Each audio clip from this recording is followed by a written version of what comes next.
അബുദാബിയിലെ വാഹനാപകടവുമായി ബന്ധപ്പെട്ട വാർത്തയിലേക്ക് തന്നെയാണ്. ഒരു കുടുംബത്തിലെ 3 കുട്ടികളടക്കം 4 മലയാളികളാണ് മരിച്ചത്. മലപ്പുറം തൃപ്പനച്ചി സ്വദേശി അബ്ദുൾ ലത്തീഫിന്റെ കുടുംബം സഞ്ചരിച്ച വാഹനമാണ് അപകടത്തിൽപ്പെട്ടത്. മക്കളായ അഷസ്, അമ്മാർ, അയാഷ് എന്നിവരുടെ വീട്ടിൽ ജോലി ചെയ്തിരുന്ന ചമർമട്ടം സ്വദേശി ബുഷറ എന്നിവരുമാണ് മരിച്ചത്. അബ്ദുൾ ലത്തീഫും ഭാര്യ റുക്സാനയും ചികിത്സയിലാണ്.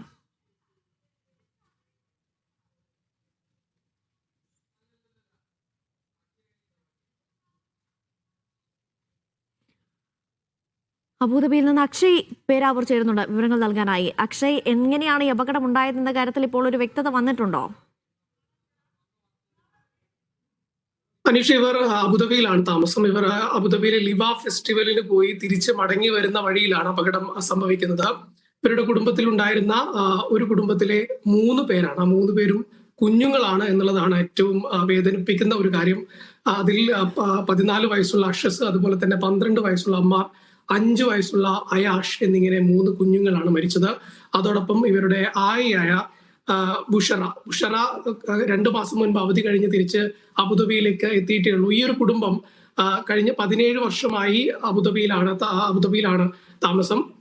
അതിൽ തന്നെ ഇവരുടെ മാതാപിതാക്കളായിട്ടുള്ള അബ്ദുൾ ലത്തീഫും അതുപോലെ തന്നെ റുക്സാന വടകര സ്വദേശിയാണ്. ഇവർ രണ്ടുപേരുടെയും നില അതീവ ഗുരുതരമാണെന്നാണ് മനസ്സിലാക്കുന്നത്. ഇവർ അബുദാബിയിലെ ആശുപത്രിയിൽ തുടരുകയാണ്. അതുപോലെ തന്നെ ഇവരുടെ 2 മക്കളും ആശുപത്രിയിൽ തുടരുകയാണ്. ഇവർ ലിവ ഫെസ്റ്റിവലിന് പോയി തിരിച്ച് മടങ്ങി വരുമ്പോഴാണ് അപകടം സംഭവിക്കുന്നത്. അതുപോലെ തന്നെ മരിച്ച 4 പേരുടെയും മൃതദേഹം അബുദാബിയിലെ ആശുപത്രിയുടെ മോർച്ചറിയിൽ സൂക്ഷിച്ചിരിക്കുകയാണ്. ഇവിടെ തന്നെ UAE തന്നെ സംസ്കാര ചടങ്ങുകളും മറ്റും നടത്താം എന്നുള്ളൊരു ധാരണയിലാണ് ഇപ്പോൾ നമ്മൾ.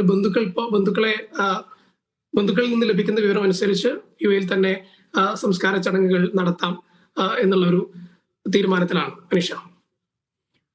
അക്ഷയ്, ഈ മറ്റു 2 പേരുടെ ഗുരുതരാവസ്ഥയിലാണ് ഇവരുടെ അമ്മയും അച്ഛനും ഉൾപ്പെടെയുള്ളവർ ഉള്ളത്. അപ്പോൾ ഇവരുടെ ആരോഗ്യനില സംബന്ധിച്ച് എന്തെങ്കിലും വിവരങ്ങൾ ഇപ്പോൾ ലഭിക്കുന്നുണ്ടോ? ഇവർ തീവ്രപരിചരണ വിഭാഗത്തിൽ തുടരുന്നു, അബുദാബിയിലെ ആശുപത്രിയിൽ തുടരുന്നു എന്നുള്ളൊരു വിവരം മാത്രമാണ് നമുക്ക് ലഭിക്കുന്നത്. ഇവിടുത്തെ ആശുപത്രികളിൽ നിന്ന് അത്തരത്തിലുള്ള വിവരങ്ങൾ അങ്ങനെ പുറത്ത് ലഭിക്കുകയില്ല. അതിന് പരിമിതികളുള്ള ഒരു രാജ്യമാണിത്. ഇവരുടെ 2 മക്കളും ആശുപത്രിയിൽ തുടരുന്നുണ്ട് എന്നുള്ള വിവരമാണ് ബന്ധുക്കളിൽ നിന്നും നമുക്ക് ലഭിക്കുന്നത്. പക്ഷേ ഇവർ ഇവിടെ അബുദാബിയിൽ തന്നെ സ്ഥിരതാമസമാക്കിയ കുടുംബമായിരുന്നോ? കഴിഞ്ഞ 17 വർഷമായി അബുദാബിയിൽ തന്നെ സ്ഥിരതാമസമാക്കിയ ഒരു പ്രവാസി കുടുംബം ആണെന്നാണ് നമുക്ക് ലഭിക്കുന്ന വിവരം. അതുപോലെ അതിൽ മരിച്ച ആയ ബുഷറ കഴിഞ്ഞ 4 വർഷമായി അബുദാബിയിൽ ആയി ജോലി ചെയ്യുകയാണ്.